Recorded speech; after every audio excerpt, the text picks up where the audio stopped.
There is a moment in Season 4 of Game of Thrones where a small man stands in a vast hall in front of a father who has spent his entire life pretending the small man does not exist. The hall is the throne room of the Red Keep in King's Landing. The father is Tywin Lannister, sitting as the judge. The small man is Tyrion, his second son, accused of murdering the king. There are witnesses lined up to lie about him. There is a crowd watching, hungry for the spectacle. There is a brother somewhere in the back, silent, complicit. And then there is the moment. The moment where Tyrion stops trying to defend himself within the rules of the trial, and instead stands up on a wooden box so he can be seen by the people who came to watch him die. He looks out at the city that has hated him his whole life. He looks up at the father, who has hated him longer than that. And he says, in a voice that has finally stopped trying to be likable, that he should have let the city burn. That moment is not a breakdown. It is not the unraveling of a man who has lost his composure. It is, if you watch it carefully, the most coherent moment Tyrion Lannister has in the entire series. Because for almost 4 full seasons before that scene, the show has been building a single quiet thesis about him. The thesis is that Tyrion is not just a clever man, not just a witty man, not just a survivor. Tyrion is a philosopher of a very specific kind. The kind who has been forced to think his way through every single moment of his life because thinking was the only weapon he was ever allowed to carry. The kind who has watched the world more carefully than anyone else in the room because the world has spent his entire life watching him. This video is about that philosophy. The actual philosophy. Not the quotable lines on coffee mugs. Not the clever observations about books and mines and swords. The real thing underneath all of it. The worldview that a man builds when he is born into one of the richest families on the continent and yet treated, from the day of his birth, as a stain. The ethics that grow out of being unloved.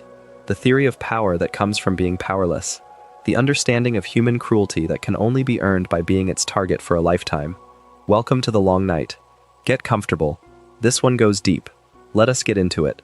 The first thing to understand about Tyrion Lannister's philosophy is that it begins with a single sentence spoken in the very first episode of the show. The episode is called Winter is Coming. It is the pilot. It aired on April 17, 2011. Most people remember it for the scene at the end with Bran in the tower. Most people remember it for the wolf pups in the snow, or for the introduction of the Stark family, or for the moment when Robert Baratheon arrives at Winterfell with his court trailing behind him. But buried inside that pilot, in a small scene that lasts maybe 90 seconds, Tyrion Lannister speaks the sentence that will define him for the next decade of television. He is talking to Jon Snow. Jon is the bastard son of Ned Stark, treated as a member of the family but never fully accepted as one. Tyrion finds him sitting outside, drinking, brooding over the fact that he will never be a real Stark. And Tyrion sits down next to him and gives him advice. The advice is this: never forget what you are. The rest of the world will not. Wear it like armor, and it can never be used to hurt you. That is the foundation. That single sentence. Everything Tyrion does for the rest of the series, every joke, every cruelty, every act of generosity, every miscalculation, every moment of clarity, can be traced back to the philosophy contained in those 3 lines. So it is worth sitting with them for a while. It is worth pulling them apart and looking at what is actually inside them, because what they describe is not a coping mechanism. It is not just a way to get through bad days.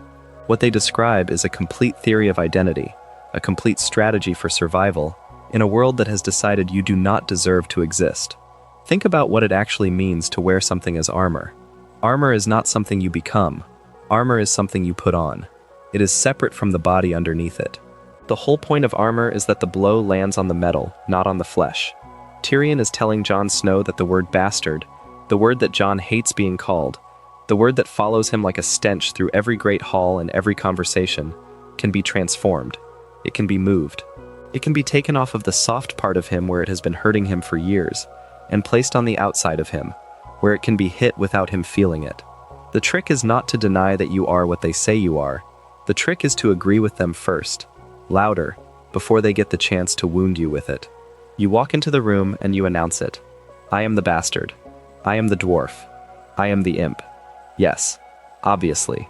And now what? This is not a small philosophical move. This is one of the oldest defensive strategies in human history, and it appears in everything from Stoic philosophy to modern psychology. The Stoics had a name for it. They called it premeditatio malorum, the premeditation of evils. The practice of imagining in advance the bad things that might happen to you, so that when they do happen, you are not shocked by them. Tyrion has extended this idea into something even more radical. He is not just imagining what people will say about him, he is saying it himself, first, in his own voice, before anyone else gets the chance. He is taking the most painful thing about his existence and turning it into the opening line of his own introduction. He is rendering it harmless by claiming it. But here is where the philosophy starts to get complicated. Here is where you have to look at the show very carefully. Because if you watch Tyrion across all 8 seasons, the question that emerges is this: does the armor actually work? Has Tyrion, by wearing his dwarfness as armor for so many years, actually rendered himself immune to the wound? Or has he just gotten better at performing immunity while the wound continues to grow underneath? The show does not answer this question directly. The show does something better than that. The show shows you, again and again, moments where the armor cracks, and what is revealed underneath is not a man who has made peace with what he is. What is revealed underneath is a man who is still, after all these years, in unbearable pain about what he is. Consider the scene in Season 1, Episode 4, called Cripples, Bastards, and Broken Things. Tyrion is at Winterfell. He has just designed a special saddle for Bran Stark, who has been paralyzed from the waist down after his fall. The saddle will allow Bran to ride a horse again. It is a generous act. It is an act of unprompted kindness from a man who owes the Starks nothing. Robb Stark, the new Lord of Winterfell, asks Tyrion why he is being so kind. Tyrion answers him with the line that has become almost as famous as the armor speech: "I have a tender spot in my heart for cripples and bastards and broken things." And then he leaves. Now, the surface reading of this line is sentimental. Tyrion identifies with the broken, so he helps them. He understands what it is like to be different, so he extends a hand to others who are different. That is the reading most people walk away with. But look at the line again. Listen to the words he chooses: cripples, bastards, broken things. He is not just naming a category of people he feels sympathy for. He is naming himself. He is putting himself in the same sentence as Bran, who cannot walk, and Jon, who cannot inherit, and saying, "I belong here. I am one of these." He is calling himself a broken thing, to Robb's face, casually, without flinching, as if it is obvious, as if it is the most natural way to describe what he is. That is the armor speaking. That is the strategy in action. Tyrion has gotten so good at preempting other people's cruelty that he has built a vocabulary for himself out of their slurs. He calls himself broken before anyone else can. He calls himself the imp before anyone else can. And the listener, the person hearing him say this, has nowhere to go with their own cruelty anymore. It has already been said. There is nothing left to wound him with. He has used up all the weapons by firing them at himself first. But what does that do to a person, in the long run, to walk through life narrating themselves with the language of their enemies? What happens to the inner world of a man who has been calling himself broken for so many years that he no longer remembers whether the word fits him or whether he just put it on because it was easier than fighting? The show, very patiently, very quietly, spends 8 seasons answering that question, and the answer is not comforting. In the Season 2 episode called The Old Gods and the New, Tyrion is acting as Hand of the King. He is trying to run a city that is collapsing. He is trying to keep Joffrey from murdering everyone in sight. He is trying to defend King's Landing against an invading fleet. And in the middle of all of this, he is being undermined at every turn by his sister Cersei, who hates him, and by his nephew Joffrey, who is the king and a sadist, and by his father Tywin, who has sent him into this impossible position partly because the city needs to be saved, and partly because if Tyrion fails, Tywin will not have to mourn him. The show does not state any of this. The show just shows you Tyrion, sitting in a council chamber, trying to make peace between people who do not want peace, trying to use reason in a place where reason is not welcome. And you watch him, and you start to understand something. You start to understand that the armor he put on as a child is not just defensive, it is also a prison. Because once you have built your entire identity around being unbreakable, you can never let anyone see that you are breaking. This is the gap that runs underneath all of Tyrion's philosophy. The gap between the public man and the private man. The man who makes jokes about his height, and the man who lies awake at night thinking about his mother who died, bringing him into the world. The man who quotes books at his enemies, and the man who has spent his whole life trying to convince his father that he is worth keeping alive. The armor is real. The armor works. The armor has kept him alive in a court full of people who want him dead. But the armor has also made it impossible for him to ever be touched by anything else. Not love, not friendship, not even the simple, momentary comfort of being seen as he is. Watch the way he flinches when people are kind to him. Watch the way he assumes, every single time, that kindness is a setup for cruelty. Watch how he reacts in Season 1 when Shae, the woman he has paid to be his companion, tells him that she is loyal to him, that she wants to stay with him, and you can see in his face that he does not believe her, will never believe her, cannot let himself believe her, because if he believes her and she is lying, the betrayal will destroy him. Tyrion has armored himself so thoroughly that nothing bad can get in, but also, nothing else can get in either. And that is the bargain his philosophy has made. Safety, in exchange for the possibility of being known. This is the first thing the show is telling you about him. This is the foundation it lays in Season 1, and builds on for the next 7 seasons. The man you are watching is not just clever. He is not just witty. He is a man who built a defensive system as a child because the alternative was being destroyed. And now, years later, the defensive system is the only thing left. The witty observations, the constant performance, the drinking, the whoring, the smirk that he wears like a face. Those are not the man, those are the armor.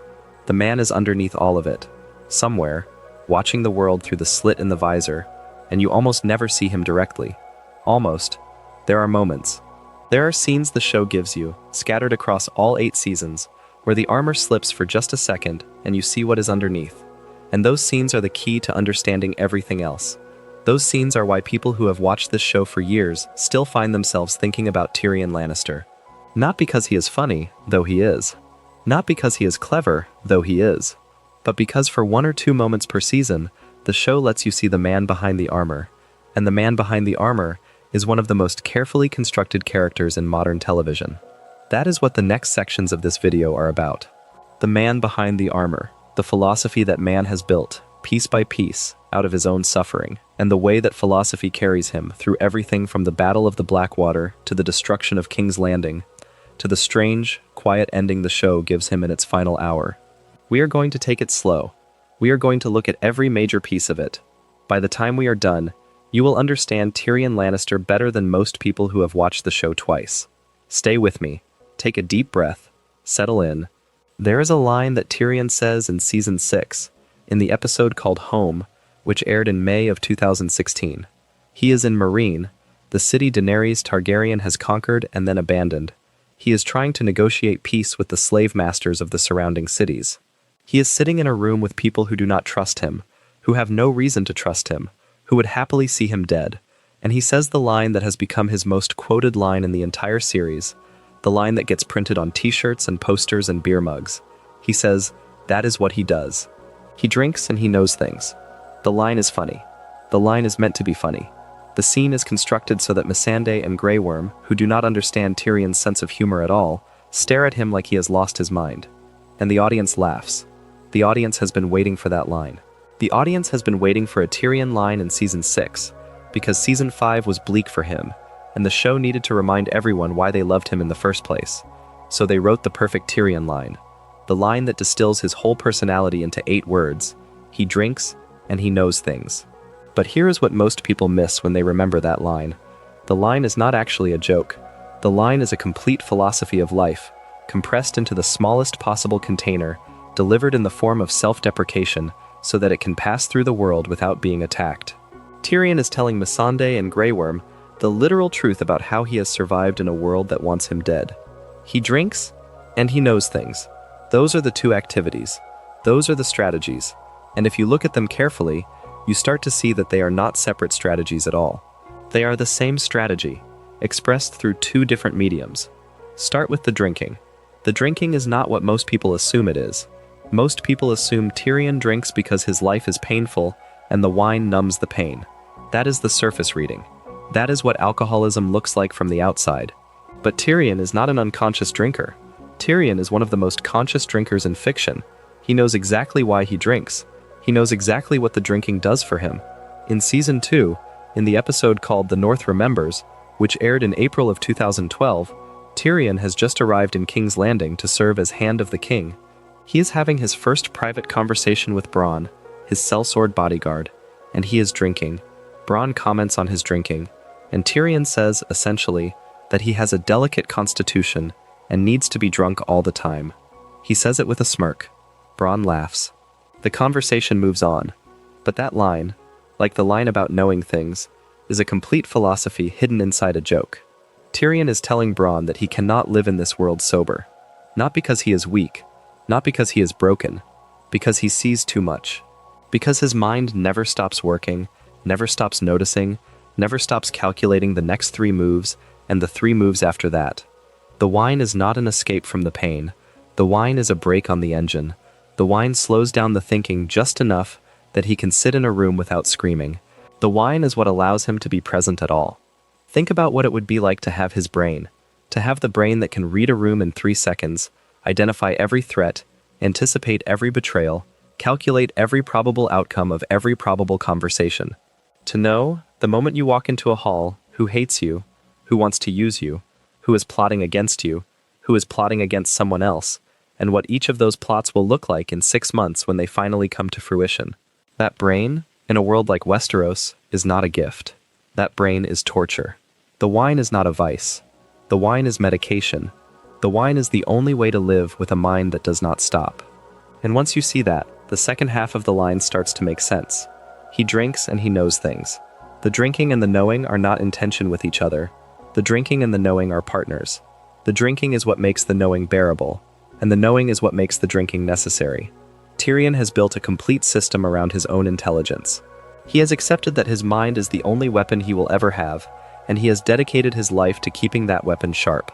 The books, the reading, the conversations with everyone from kings to whores, the constant absorption of information from every source he can find, all of that is part of the same project. He is collecting knowledge the way other people collect coin. He is hoarding it. He is filling himself with it. Because he understands, in a way that almost no one else in Westeros understands, that knowledge is the only currency that cannot be taken from you by force. Trace this back to its source. In Season 1, in the episode called Lord Snow, which aired in May of 2011, Tyrion is at the Wall, visiting his nephew Jon Snow at the Night's Watch. He is sitting with Jon and Maester Aemon, and a few other men of the Watch, and Jon asks him why he reads so much.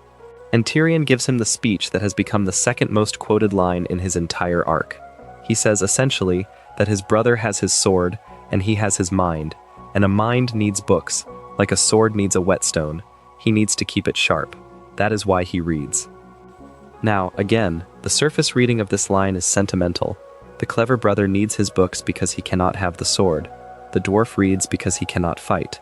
It is a touching admission of limitation dressed up as a quip. But look at the line a little more carefully. The metaphor he chooses, the mind as a sword, the book as a whetstone. He is not describing reading as a refuge, or as a hobby, or as a way to pass the time. He is describing reading as combat preparation. The reading is sharpening the weapon. The weapon is the mind. The mind is what he uses to attack and to defend, in a world where the actual sword is denied to him. This is not the philosophy of a man who has resigned himself to being weak. This is the philosophy of a man who has identified the field of battle he can actually win on and has dedicated his entire life to dominating it.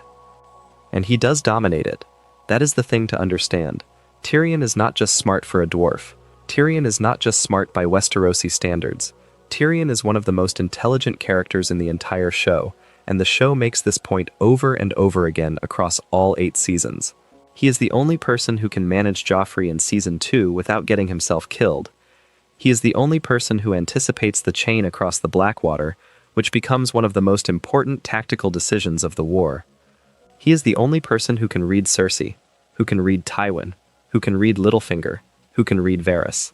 He is the only person who, in Season 7, looks at the situation in Westeros and accurately predicts almost every move that Cersei will make. The show is constantly telling you that Tyrion sees more than anyone else in the room. And the reason he sees more is because he has been preparing his whole life to see more. The books, the wine, the conversations, the pretend friendships, and the real ones. All of it. Every minute of his life has been spent building the instrument of his own mind into the sharpest weapon available to him. But here's the cruel twist that the show pays out over the course of its run.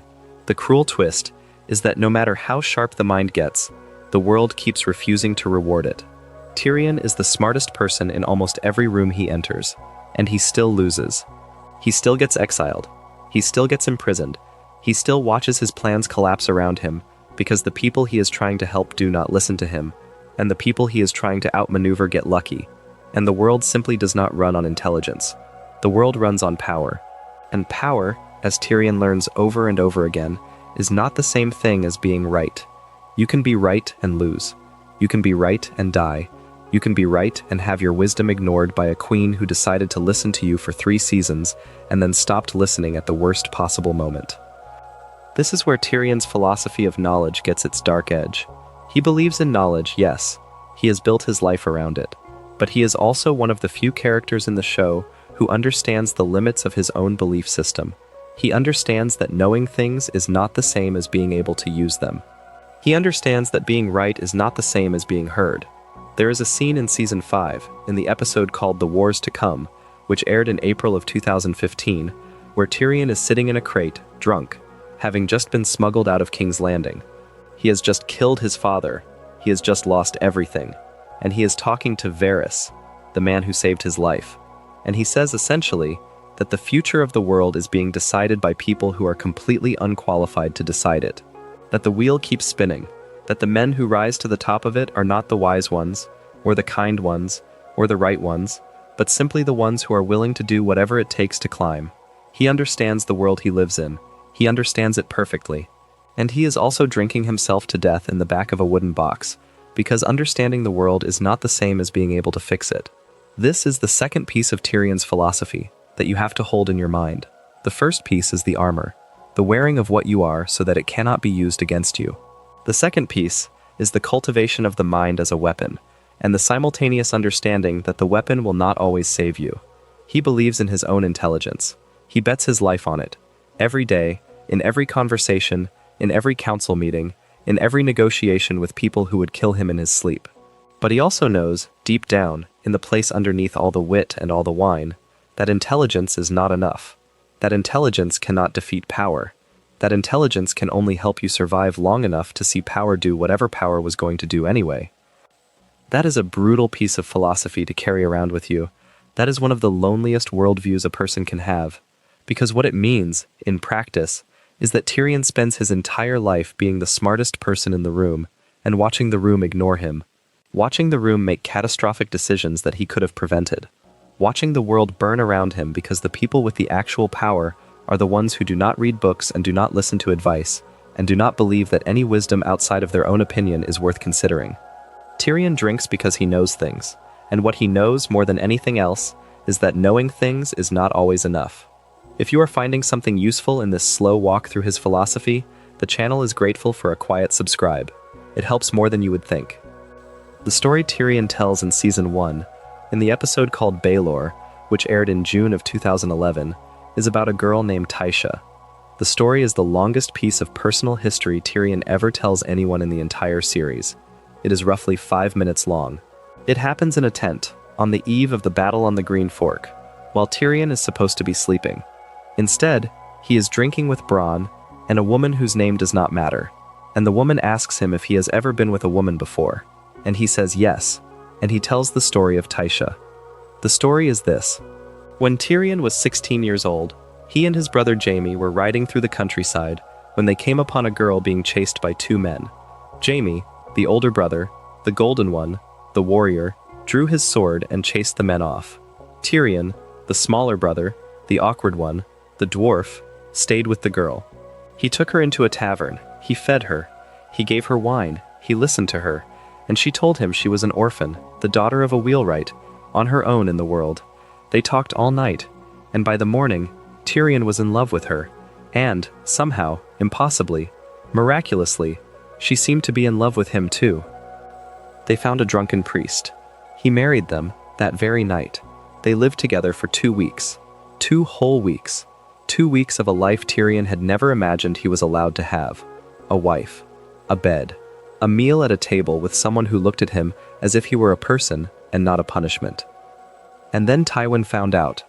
The way Tywin handles it is something the show does not let you forget. Tywin tells Jaime the truth, that Tysha was not a peasant girl at all, but a whore that Jaime had hired to give Tyrion an experience with a woman, a gift from one brother to another, a kind lie, a small mercy. And Tywin, who does not believe in small mercies, decides that Tyrion needs to be taught a lesson. He decides that Tyrion needs to understand that no woman could ever actually love him, so he gives the girl to his guards. A whole barracks of them. He pays her a silver coin for each one. He makes Tyrion watch. And then, at the end, when she has nothing left of her dignity or her body, Tywin gives Tyrion the last silver, so that the dwarf can give it to his wife himself, so that he can see her take it, so that the lesson lands. The lesson being, in Tywin's own words, that what she was always all she ever was. That is the story. That is what Tyrion is drunk enough to share with two strangers in a tent on the night before a battle. The way Peter Dinklage performs the monologue, you can feel him reliving it as he tells it. He does not cry, he does not raise his voice, he just narrates the events, in order, with a calm that is more terrifying than any rage would be. Because the calm is the result of having told this story to himself, inside his own head, every night for many years. Now, here is where the analysis has to slow down and become very careful. Because this story is not just a piece of backstory. This story is the origin point of Tyrion's entire philosophy. Every defensive strategy he has built, every layer of armor he has put on, every joke he has made about his own ugliness, every cynical observation about love and loyalty can be traced back to those 2 weeks with Tysha and the way they ended. The armor speech to Jon Snow makes sense only in light of Tysha. The drinking makes sense only in light of Tysha. The whores he keeps paying for make sense only in light of Tysha.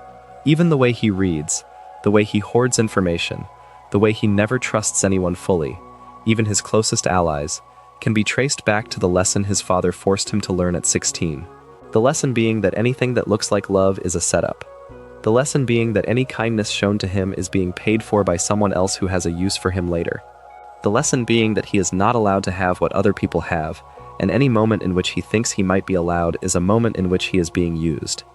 Think about what that does to a person, in the long run, to have learned that lesson at 16, in that way, from the man who was supposed to protect him.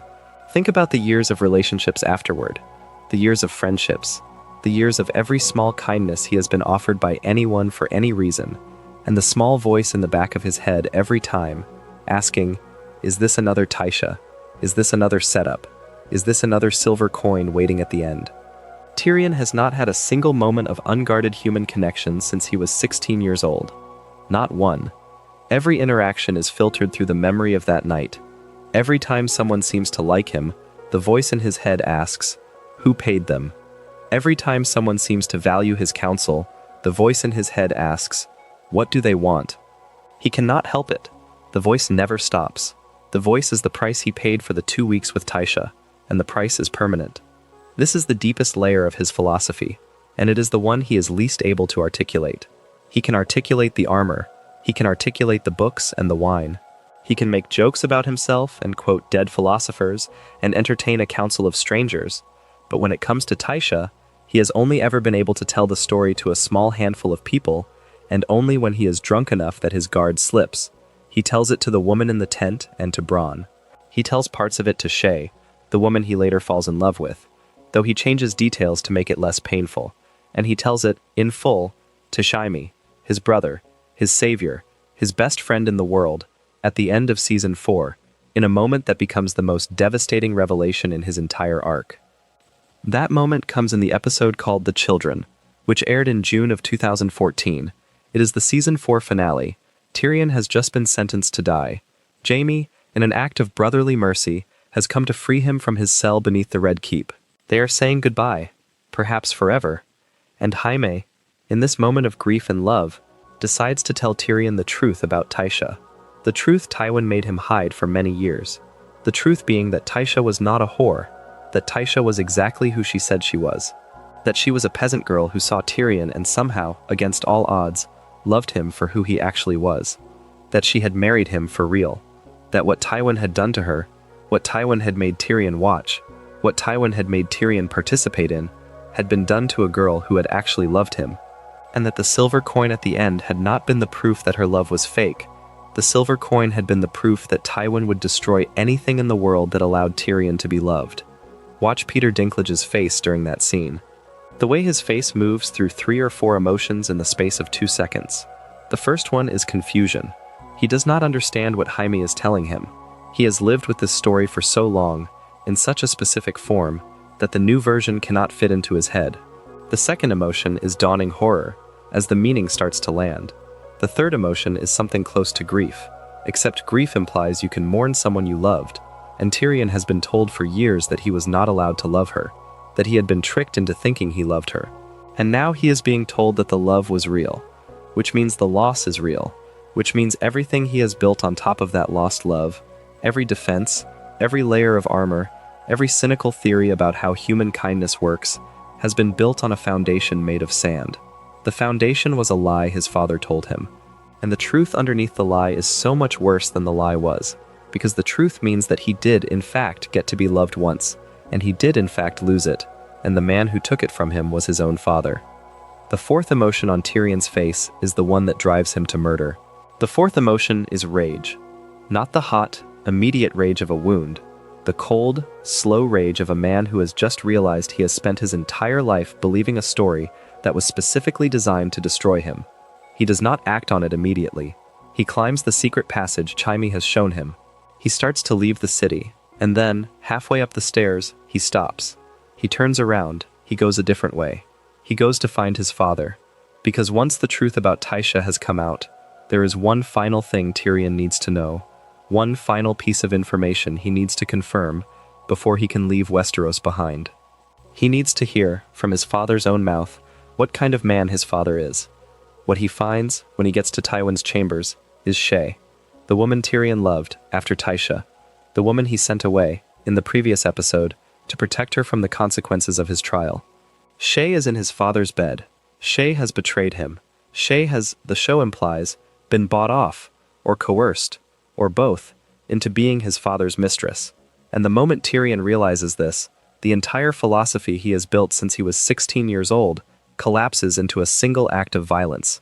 He strangles her with the gold chain she is wearing, and then he picks up a crossbow, and he goes to find his father. The scene that follows, the scene of Tyrion killing Tywin on the Privy, has been analyzed 1,000 times by 1,000 other people. But the piece of it that matters for this video is the dialogue. Specifically, the question Tyrion asks. He asks his father, with the crossbow leveled at him, what happened to Tysha?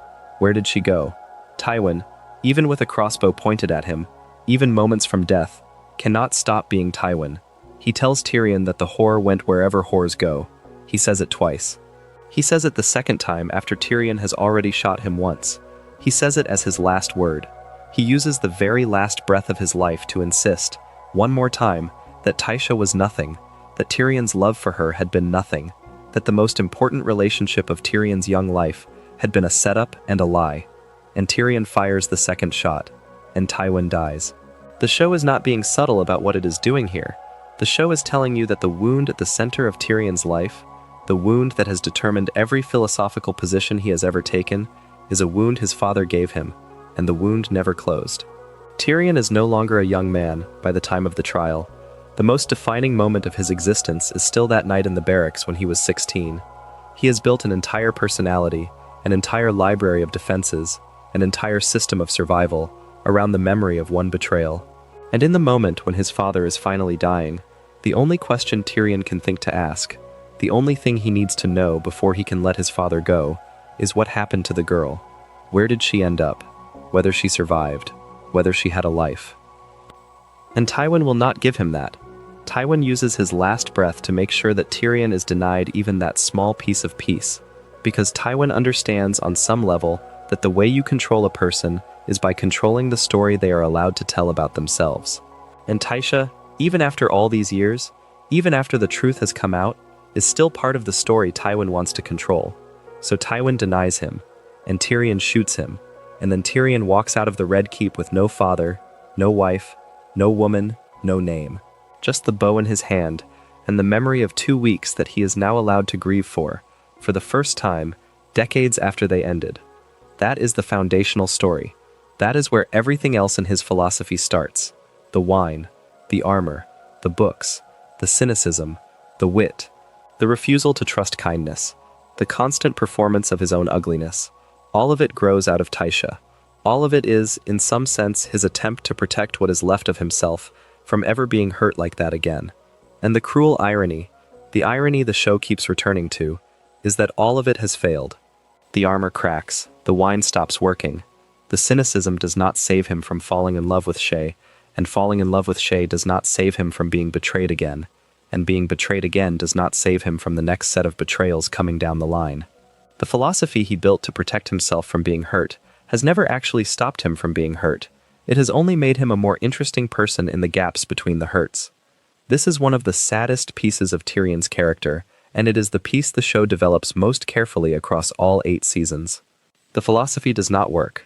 The defenses do not protect him. The intelligence does not save him. The wit does not make him loved. He goes on building defenses anyway, because what else is he supposed to do? But the defenses do not function the way he wants them to function. They keep failing. He keeps getting hurt, and the show, in its quietest and most patient moments, asks you to look at this man, this brilliant, exhausted man, and notice that what he is actually doing is not surviving. He is enduring. There is a difference, and the difference becomes more visible with every season. There is a strain of mercy that runs through Tyrion's life that is worth examining on its own. It does not look like the mercy of a religious man, or the mercy of a knight, or the mercy of someone who has been taught, from childhood, that compassion is a virtue.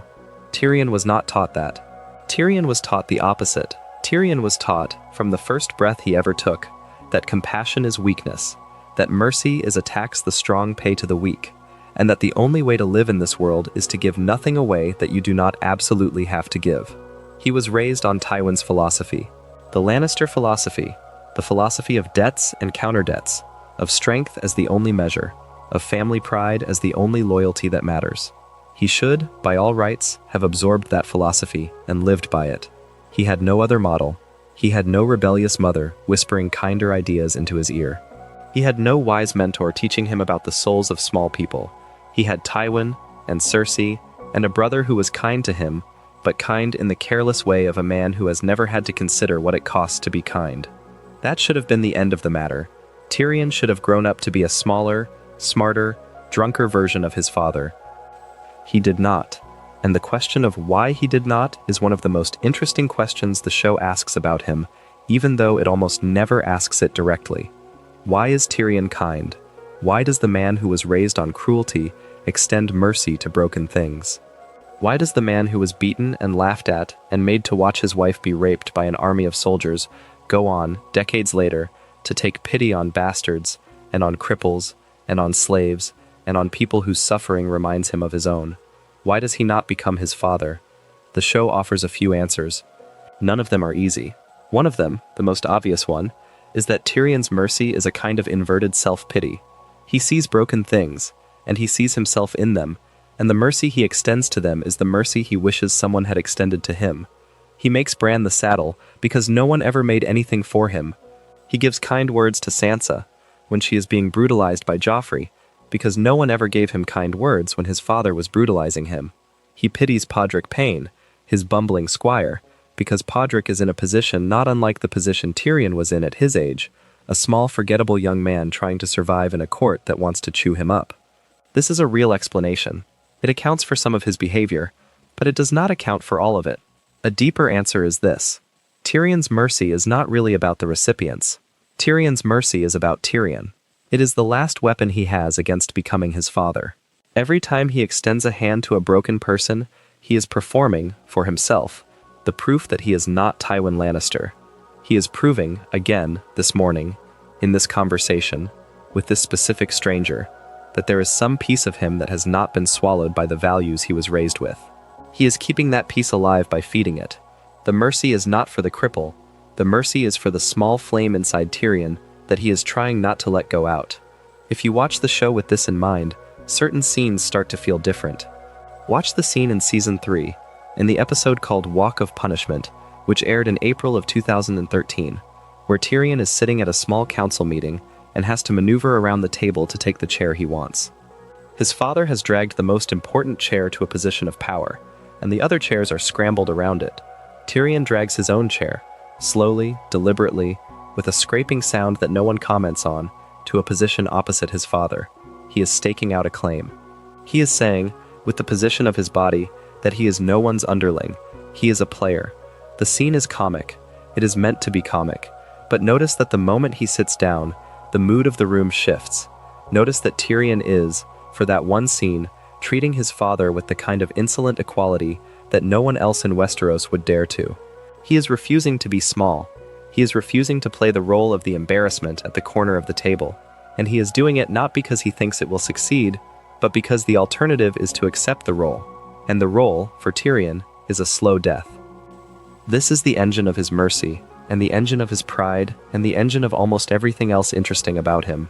He has spent his entire life refusing, in small private ways, to become what his father wanted him to become. The refusal is not heroic. The refusal is not loud.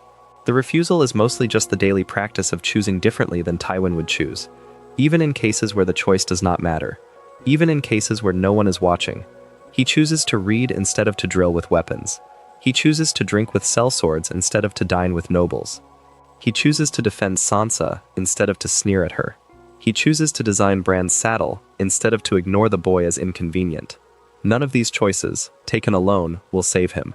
But together, over the years, they amount to a quiet rebellion against the only model of a man he was ever shown. There is a piece of dialogue in Season 1 that gets quoted less often than the armor speech, but that contains, in its way, just as much of his philosophy. It happens in the same conversation at the Wall, where Tyrion talks to Jon Snow about the books and the whetstone. Jon asks him why he is interested in the men of the Night's Watch, who are mostly criminals and outcasts. And Tyrion says, essentially, that all dwarfs are bastards in their father's eyes. He says it as a joke, but the line lands as something more than a joke. The line is Tyrion telling Jon, and telling the audience, that he understands what it is like to be looked at by your own father as if you were a mistake. He is saying that there is a kinship between him and Jon that runs deeper than any blood relation could, the kinship of the unwanted, the kinship of the ones the patriarchs would have preferred not to have. And this kinship, Tyrion is saying, is the basis for whatever mercy he has left in him. The mercy comes from the place where the wound is. The mercy comes from knowing what it feels like to walk into a hall and see, in your own father's eyes, the wish that you were not there. This is the philosophical content of his mercy. It is not idealism. It is not compassion in the Christian sense, or in any religious sense. It is solidarity. It is the recognition that the world is full of people who have been made small by accidents of birth, or by injuries, or by power they could not resist, and that the only ethical response to that recognition is to extend, where possible, some small kindness that says, I see you. I know what this is. I am not going to add to it. Watch the way he behaves with Sansa Stark in Season 3. They are married, against both of their wills, by Tywin's decree, in a scheme to give the Lannisters a claim on the north. Sansa is a teenage girl who has just been forcibly stripped of her chance to marry someone she actually wanted. She is being given to a man she finds physically repulsive. She is being told that this is her duty, her honor, her role. Tyrion shows up to the wedding. He performs the ceremony. He participates in the bedding. And then, in the bedroom, when they are alone, he tells her that he will not touch her, that he will not lay a finger on her unless she wants him to, that she is safe. The show holds on this moment. It is one of the quietest scenes in Season 3. There is no music. There is no dramatic camera move. There is just the two of them in a room, Sansa flinching at every breath, and Tyrion, finally, sitting down on the floor, exhausted, defeated, ashamed of his own family, refusing to do what he was ordered to do. He has been told to consummate the marriage. He has been told that if he does not consummate it, the marriage is not valid, and the entire plan falls apart. He has been told this by his father, by his sister, by the political logic of his entire existence. And he refuses. He refuses quietly. He does not make a speech about it. He does not declare himself a hero. He just says to Sansa that he is not going to touch her, and then he sits down and goes to sleep on the floor. This is mercy. This is what mercy looks like in Tyrion's life. It is not loud. It is not declared. It is the choice, in a private moment, to do the right thing for a person who cannot reward you for it, when doing the right thing will probably cost you something later. He knows it will cost him. He knows his father will eventually realize the marriage was not consummated. He knows there will be consequences. He does the right thing anyway, and he does it not because he is in love with Sansa, not because he expects gratitude, not because he is performing for the audience. He does it because the alternative is to add to the suffering of a girl who has already had her entire life destroyed, and he cannot bring himself to do that. The small flame inside him that he keeps feeding will not let him. The cost arrives eventually.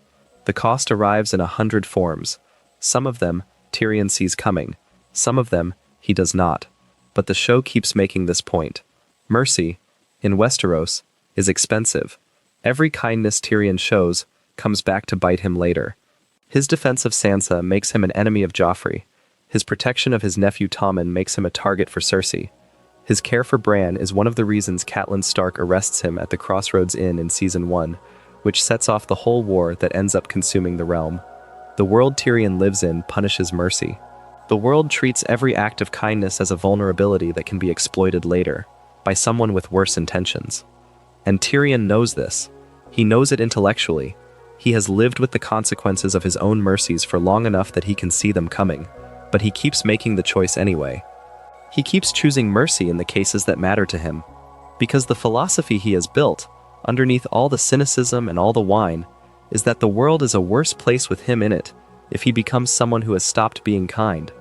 The world might be a safer place for him. He might live longer if he were colder, but it would not be a world worth living in, so he keeps paying the cost. He keeps being kind to broken things. He keeps refusing to be his father, even when refusing makes his life harder. This is the ethical core of Tyrion Lannister. This is what is underneath all the layers of armor and wit and irony. There is a man down there who has decided, in a series of small private decisions, that he is going to be different from the man who made him. He is going to be soft where his father was hard. He is going to give where his father took. He is going to listen where his father commanded. And he is going to pay for that, again and again, throughout his life, because the world rewards Tywin Lannister's philosophy more than it rewards his own. He is going to pay for it, and he is going to keep choosing it anyway. That, more than anything else, is the philosophy he never says out loud. The philosophy of choosing to be a smaller man in exchange for being a better one. If this analysis is the kind of slow walk you can fall asleep inside of, the subscribe button is right there. The channel grows by quiet people clicking it in the dark. The most complete distillation of Tyrion Lannister's philosophy that the show ever puts on screen arrives in Season 4, in the episode called The Laws of Gods and Men, which aired on May 11th, 2014. The whole episode is built around Tyrion's trial for the murder of King Joffrey. Joffrey, who has been Tyrion's torment for 3 seasons, who has tried to have him killed, who has humiliated him in front of the entire court, who has done everything possible to make Tyrion's life worse, has died at his own wedding in the previous episode, choking on poisoned wine. And although Tyrion did not do it, although Tyrion in fact had nothing to do with it, although the show has shown the audience that the actual killers were Olenna Tyrell and Petyr Baelish, the entire court has decided that Tyrion is guilty. The whole machinery of justice in the Seven Kingdoms is being mobilized against him. His own father is the chief judge. His own brother is on the small council. His own sister has been waiting for this opportunity her entire life. The trial proceeds, for the first 3/4 of the episode, exactly the way you would expect a corrupt trial in a corrupt court to proceed. Witness after witness comes forward to testify against him. Some of them are telling pieces of the truth, twisted into useful shapes. Some of them are inventing things out of whole cloth. Cersei coaches them. Tywin allows it.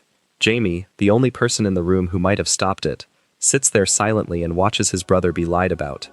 Tyrion himself sits in the dock, and the camera, with extraordinary patience, holds on his face as the testimony piles up. You watch him register each new lie. You watch him try and fail to figure out a strategy. You watch him search the room for an ally and find none. You watch him understand, slowly, that the trial is not going to be decided on evidence. The trial has already been decided. The verdict is foregone. He is here as a piece of theater. He is here so that his father and his sister can stage a public ritual of his destruction. Nothing he says will matter. And then they bring Shae to the stand. This is the moment the episode has been building toward. This is the moment the whole season has been building toward, actually. Because Shae's testimony is not just a piece of evidence. Shae's testimony is the final betrayal in a life that has been defined by betrayals. Shae is the woman Tyrion has been in love with for the better part of 2 seasons. Shae is the woman he tried to send away in the previous episode, precisely to keep her safe from exactly this kind of court proceeding. Shae was on the ship. Shae was supposed to be gone. And yet here she is, in the witness box, walking forward in a dress Cersei has chosen for her, telling the court a story she has clearly been coached to tell. She says Tyrion and Sansa planned the murder together. She says Sansa wanted revenge for her family. She says Tyrion was using her for sex. She uses, specifically, the word that hurts him most. She calls him the imp. She calls him her lion, and she says it as a sneer. She is reading from a script that has been written specifically to wound him, and she reads it to the end, line by line, without ever looking him in the eyes long enough to give him the chance to find some explanation for what she is doing. The camera holds, again, on Tyrion. The reaction shot is the most devastating piece of acting Peter Dinklage gives in the entire series, and the show has a lot of contenders for that distinction. You can see his face go through something the same way it does later in the Tysha revelation. Confusion first, then disbelief, then the slow collapse of every philosophical structure he has built to defend himself against exactly this kind of injury. The armor was supposed to be for slurs and insults. The armor was supposed to be for the open contempt of strangers. The armor was never designed for the betrayal of a woman who told you, every night for 2 years, that she loved you. The armor has no answer for this. The armor is useless here. And so he watches her testify, and he absorbs each new sentence, and you can see him decide, in real time, that he is done. He is done with the trial. He is done with the court. He is done with the lifelong project of trying to be tolerated by people who hate him. Something inside him has finally broken, and whatever comes next is going to be unpredictable. What comes next is the speech. The speech is the most famous speech Tyrion ever delivers. It is roughly 2 minutes long. It is delivered in the same hall where the trial has been happening. It is delivered from inside the dock, with his father in front of him and a city watching from above. And it is one of the most carefully constructed speeches in the entire run of Game of Thrones. It is worth slowing down to look at how it actually works, line by line, because what it is doing is not just emotional venting. What it is doing is a complete inversion of every position Tyrion has held up to this point in his life. He begins by saying he wants to confess. The court goes quiet. They think they have won. They think the dwarf is finally going to play his role and give them the confession they have been waiting for. Tyrion lets the silence hang, and then he says, with his face turned upward toward the gallery where the common people are watching, that yes, he is guilty. He saved the city. He saved their lives. They do not know it. They do not know that he is the one who organized the defense at the Blackwater. They do not know that he is the one who came up with the wildfire trap that destroyed Stannis Baratheon's fleet. They do not know that without him the city would have burned and they would all be dead. But he saved them, and for that the city has hated him from the day he was born, and he wishes he had not. He wishes he had let Stannis kill them all. He says it. The line is precise. He says he wishes he had let the city burn. The crowd erupts. The lords on the council look horrified. His father pounds the table, and Tyrion, with the most clear-eyed calm of his entire life, turns to face Tywin and continues. What he says next is the philosophical core of the speech. He is not, he says, on trial for the murder of Joffrey. He knows that, and his father knows that, and everyone in this hall knows that. He is on trial for being a dwarf. He has been on trial for being a dwarf his entire life. Every day of his life, in every conversation he has ever had, the question has been the same. Did you do this? Did you do that? Are you guilty? And the answer the world has always wanted is yes. You are guilty. You are guilty of being what you are. You are guilty of taking up space. You are guilty of existing in a body that was not what your family wanted you to have. He says it. He says he is guilty of being a dwarf. Then he says, with a precision that is almost painful to watch, that he is not guilty of killing Joffrey. He did not do it. He did not poison the boy. But he wishes he had. He wishes he had been the one who did it. Because watching his vicious idiot of a nephew die on the floor in front of him had been the most satisfying moment of his life. This is the speech. This is the moment the entire show has been building toward, in a sense, since the very first episode. This is Tyrion taking the armor off. Not in private, not with Bran or Varys or Shay. In public, in front of the city, in front of his father, in front of everyone who has ever looked at him with contempt. He is saying, out loud, what he actually thinks. He is dropping the wit. He is dropping the deflection. He is dropping the lifelong strategy of preempting their cruelty with his own. He is letting them see him, the actual him, the angry, brilliant, exhausted man who has been carrying all of this for a lifetime and finally cannot carry it anymore. And then he does the one thing they did not expect. He demands a trial by combat. The court goes silent. His father stares at him in a way Tywin almost never stares at anyone. The case has been derailed. The script Tywin had prepared, the script that ended with Tyrion confessing and being sent to the wall to live out his days in disgrace, has been thrown out. Tyrion has refused to be quietly killed. He has, in the most public way possible, set fire to the entire process and demanded that the gods decide his fate instead of his father. It is an act of rebellion that almost no other character in the show would have the imagination to commit. And it works. Not in the long term. In the long term, the trial by combat will go badly for him, because Cersei will choose a champion who cannot be defeated. But in the short term, in this moment, in this hall, on this day, Tyrion has won. He has taken the trial that was supposed to destroy him and turned it into a stage for the most powerful indictment of the Seven Kingdoms anyone has ever delivered.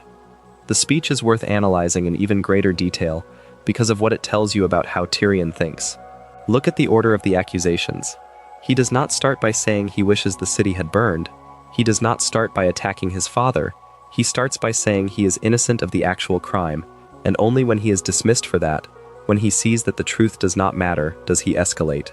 He gives the system a chance to be a system. He gives the trial a chance to be a trial. Only when the trial proves itself to be a sham does he refuse to play along. This is important. This is not the speech of a man who has lost control. This is the speech of a man who has finally realized that the system he has been trying to work within was never designed to give him justice, and that the only response left to him is to refuse the system entirely. He has been a good Lannister for as long as he can remember. He has played by the rules of the family, the rules of the court, the rules of the realm. He has been clever and useful and quiet about his pain, and the system has used all of his cleverness against him, and now it is going to kill him, and he has finally decided that if it is going to kill him, it is going to kill him loud. This is what people miss when they remember the speech as just an emotional outburst. The speech is not an outburst. The speech is a philosophical position.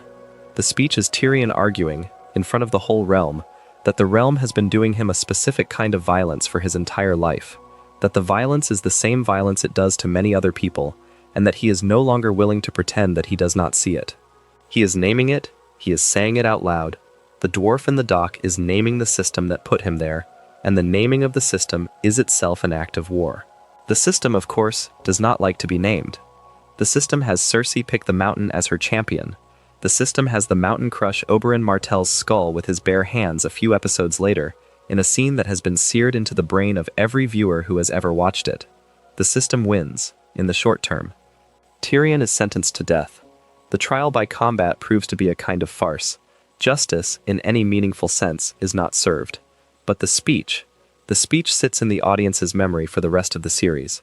The speech becomes the moment that defines the second half of Tyrion's character.